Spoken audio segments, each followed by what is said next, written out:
I'm Richard RJ Eskow, and we are back on the Zero Hour. And with us is Cascio, who is a futurist and senior fellow with the Institute for Ethics in Emerging Technologies, where I am actually, I think, still characterized as an affiliated scholar. And Jamé was selected by Foreign Policy Magazine as one of the top 100 global thinkers of 2009, and basically writes about the intersection of emerging technologies, environmental dilemmas, and cultural transformation. He's been in this futurist biz for a long time. I think I first encountered his work in worldchanging.com, which was a great website, and they also put out a book, Finding and Calling Attention to Models, Tools, and Ideas for Building a Bright Green Future. And Jamé, thanks so much for being with us. It's my pleasure, RJ. Thank you for having me. Oh, you bet. And I haven't seen you in years. I think the last time I saw you was when we both spoke at an IEET event.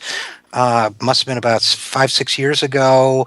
To coincide with Humanity Plus, a big yes, indeed. transhumanist event. But thanks for coming on the show. You know, I mean, I don't imagine you've heard it, but we talk a lot about long-term trends in the human future here, as well as the politics of the day. And you've talked at various times and written at various times about the problems with prediction and how to do it right. And I wanted to talk to you for a few minutes about that, if we might. Does that sound okay to you? Yeah, it sounds great. You know, I think one of the things you've said in the past is that, and I'm interpreting rather than quoting, but I think one of the things you've basically said in the past is that people don't understand that the art of prediction is the art of presenting alternatives and probabilities and ranges rather than precise snapshots of the future. Is that a reasonably correct or, if simplistic, way to put it? Oh, definitely. The thing is, prediction is largely impossible. That is, the idea that we can come up with singular, pinpoint, accurate visions of what tomorrow will hold tends not to be true. But we still have to act as if we can figure out the future. You know, the future is uncertain, and yet we must act. It's kind of a code or a common phrase in this field. And so a lot of the work that I do, especially around looking ahead, involves multiple scenario forecasts. So thinking in terms of different possibilities, not as a way of describing precisely exactly what will happen, but instead as a way of illuminating different possible outcomes, hopefully allowing the listener or the reader to become, if not inspired, at the very least aware of possibilities that they weren't aware of before. I sometimes like to think about what we do as being, we're engines of epiphany, allowing people to have that aha moment where they see connections that they didn't see before, see possibilities, see different futures that they couldn't have seen before. I love that phrase, engines of epiphany, meaning, in effect, that by combining facts and projections, you may provide a glimpse into the possible that feels like an epiphany, not so much that it's a prediction as it is an opening in people's understanding of what is possible in the human future. Exactly. The analogy that I've come to use in my when I give talks lately is that foresight work is really like a vaccination. So you think about the way that immune systems work. We encounter a pathogen of some kind, our body generates antibodies so that if we encounter that pathogen again, the body's ready. We jumpstart that process with vaccinations, introducing a weakened version of the pathogen so that if we ever encounter that pathogen, our bodies have become sensitive to it. So what foresight does is it makes the body of our organization or our civilization sensitive to outcomes that it might not have recognized before, so that you have a better chance of catching that distant early warning of a change happening that you would have just ignored in the past, because now you see, aha, I see how that evolves into something big. So, and this is very helpful to me because, at one point, and we're talking with RJ Cascio, who works in the Foresight area and is a senior fellow for IEET and is sometimes called a futurist. I don't know if you embrace that word anymore, do you? It's a word that everyone recognizes, so I kind of glumly go along with it. All right, okay.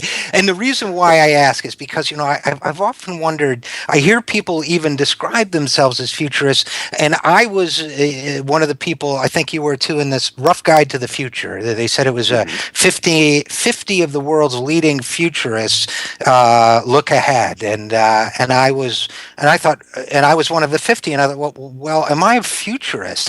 Or we're even in the foresight business, but and I never really knew for sure. But I think what you're really saying is in a sense, it's the logical extension of how the human brain works, which is if I'm, walking through a mountain pass looking for mountain lions that might jump on me, I'm modeling different potential futures. So That's if I exactly walk right. through that pass and I think to myself as a primitive human being, well, one might jump from that rock over there, in which case I better be sure I'm within reach of a big stick to fight it off with. That, in essence, is a primitive form of foresight work, isn't it? Because then if the thing doesn't jump, okay, I didn't say it would jump. I just wanted to model one image of the future in which it might so that I'm prepared for it as a contingency. Exactly. That's exactly it. And in fact, you're completely right. That is a kind of futurism that we all do. Our brains are wired for that kind of futurism. It actually turns out William Calvin at the University of Washington, a neurophysiologist, had determined that the part of the brain that lights up when we think about the future is actually the same part of the brain that lights up when we throw things at moving targets. So basically it's the ballistics, which is really just trying to predict where something will be. The old Wayne Gretzky line, you don't skate where the puck is, you skate to where the puck will be. That's futurism. That's what our biological systems evolved to do. What we do in this field, whether we call it futurism or foresight work or scenario, strategy, whatever, we're really trying to take that initial biological urge and stretch it out, push it to its greatest boundaries, and try to think about what are these longer-term implications, the surprising outcomes that aren't obvious to us right in front of us, but instead are the logical results of the combinations of forces that are all at play around us. So let's put this in some sort of real world perspective. They used to think of me as kind of an in-house futurist when I worked for AIG, but they were very hard, kind of street tough businessmen. So they used to say, let's have RJ Eskow. Hey, Richie, model what would happen if our healthcare costs in Hungary went up 10%, and they invented something that a surgery that everybody wanted, and model that. They love the word. And I used to say, well, modeling is my life. Of course I'll do it. But so if I would sit down and scope out, well, trend lines for this, and this, and then give them 2 or 3 different scenarios, I was doing foresight work, wasn't I? Yes, you were. Now, what's interesting is that foresight work encompasses such a wide array of methods. So it ranges from that kind of quantitative modeling, simulation type foresight, all the way to what's essentially science fiction, creating these narrative futures where you tell a story, essentially, or actually, realistically, a set of stories about related parallel possible futures. And you basically are describing how do we get from here to there.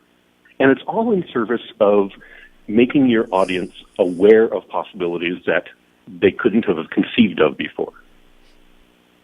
And give us an example of that. How does that work? How does the engine of Epiphany produce one in a real life situation? If you're comfortable giving us one.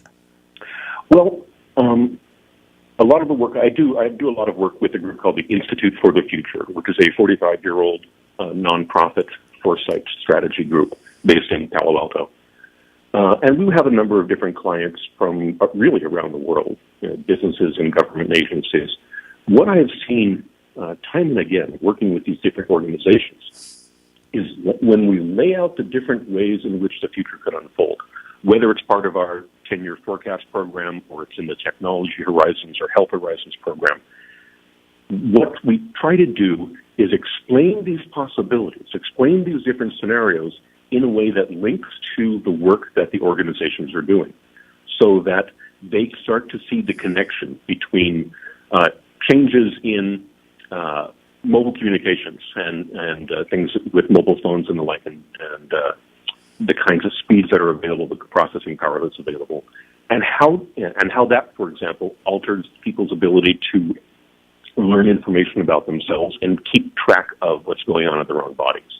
Or as the cameras that we have in our phones get more powerful, how that changes how people relate to each other politically, being able to keep an eye on each other. And so what that does for the client groups, and really what that does for anyone who's an audience, whether they're audience for futurism, whether they're a civilian or a business person or a government official, is really to give them that chance to make the connection between this possibility and what they're doing in their own lives. How does this change my behavior as an official in the Department of State if I know that anything I do can possibly be picked up by just a citizen on a mobile phone? How does it change? Or how do I change going forward? An epiphany moment might be, how do I change my behavior if I'm a beat officer who likes to shake down minority people, but 2 years from now, camera contact lenses may be so cheap that I'll never know when they're filming me. I bet that might be an epiphany moment too, right? Exactly. And then so you take that exact same example and then say, it's not you're the beat officer, but you are a lawyer for a movie production house, knowing that anyone could walk into a theater with high-quality cameras on contact lenses and copy the movie that they're watching without anyone ever knowing that copy is being made. That's that kind of aha, oh crap moment. Right. Oh, aha is either accompanied by wow or oh crap, in my experience. Exactly. So listen, it's a fascinating area. I hope you will come back and talk to us a little bit more about some specific case studies in the future. I would love to. All right. Jame Cascio, Senior Fellow with the Institute for Ethics in Emerging Technologies. Thanks so much for being with us. I'm Richard Eskow, and RJ Eskow, and we will be right back on the Zero Hour.